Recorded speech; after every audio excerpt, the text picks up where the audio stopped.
had 4 tires, right? Yeah. So I assume you felt like then that was going to be the move to win the race. Yeah, I definitely felt like that was the shot that we needed to win the race, and I got in position to do it. You know, I just felt like I needed to get clear there into 3, and I just had one wiggle in the center of 3 and 4. I thought with 4 tires it would stick right there, and that one wiggle kind of killed us. And man, I had to go for it. We needed a win, and it's kind of one of those things. I got caught in the middle there, couldn't finish the corner, and then it's 3 wide, and you're along for the ride. Is that arrow, or is it a bump on the track, or what makes you kind of wiggle like that?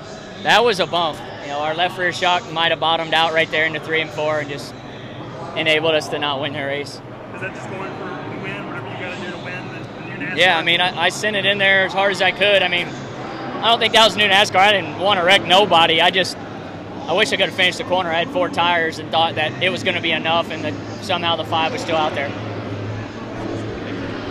Chase, just talk about your night.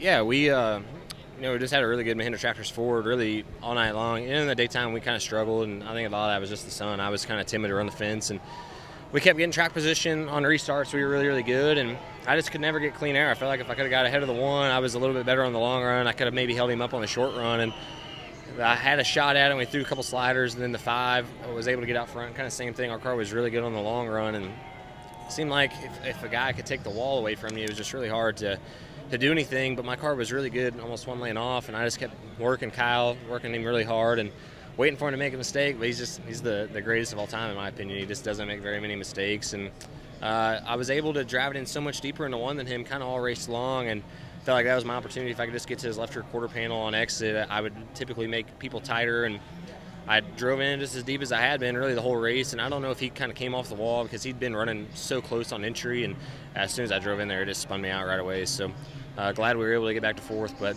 we definitely had a lot better race car than 4th place. Did you feel like Bristol dirt all over again with what happened with Reddick sliding it into there? Yeah, I mean, I'm sure it looked the same. The move was totally different. You know, with Reddick, I was going in there to try to get there, and I didn't have an opportunity to get there. Where with Kyle, I knew there was no way I was going to drive in there and clear him. I was just trying to get in there to where I could get to his left rear on the exit, because you can't follow the guy into the corner. You just get so tight. So, like I said, he was lifting so much earlier to run the fence. I could drive it in there so much deeper typically, and there was a couple times I was literally like inches away from getting there, and I couldn't get there. And then that last time, I think it was 2 to go, I was like, well, this is my last chance to try to get to his left rear, and I drove in there, and like I said, just kind of spun out as soon as I went in the corner. So wish I could do it all over again. You know, there's 100 different things I do different those last 30, 40 laps, and I just was running 110%. I probably should have been running 95. And how was the race?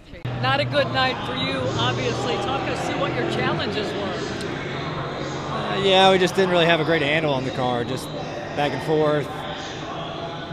We're just getting destroyed by speed tonight compared to the other 2 manufacturers. I thought we got our car probably the best it was going to be, and it was just not even close to what those guys could do. So, but I thought we had enough chance to work on it, and just couldn't really see where I was at on that restart. I kind of followed the 8. He was down there, and I hit the turf. He hit the turf, and I just kind of followed him. And then he was so tucked up behind the 99, he didn't know where he was either, and he just kind of followed the leader. And he kind of jerked right at the last minute because he knew he was going to hit the apron.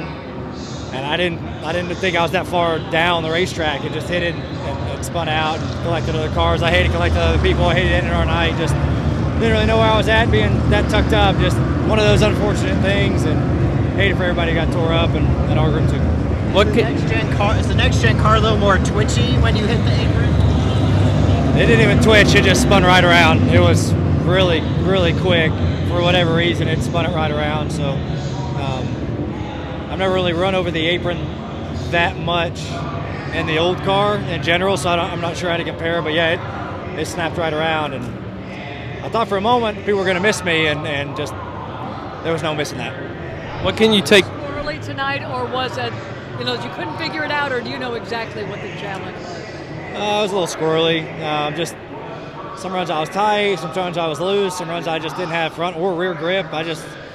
We kind of bounced ping-pong back and forth against it, and it was going to be hard for us to find the balance, but I would have liked to run 200 more laps to try to find the balance. Just Not gonna happen. Thanks, Ryan.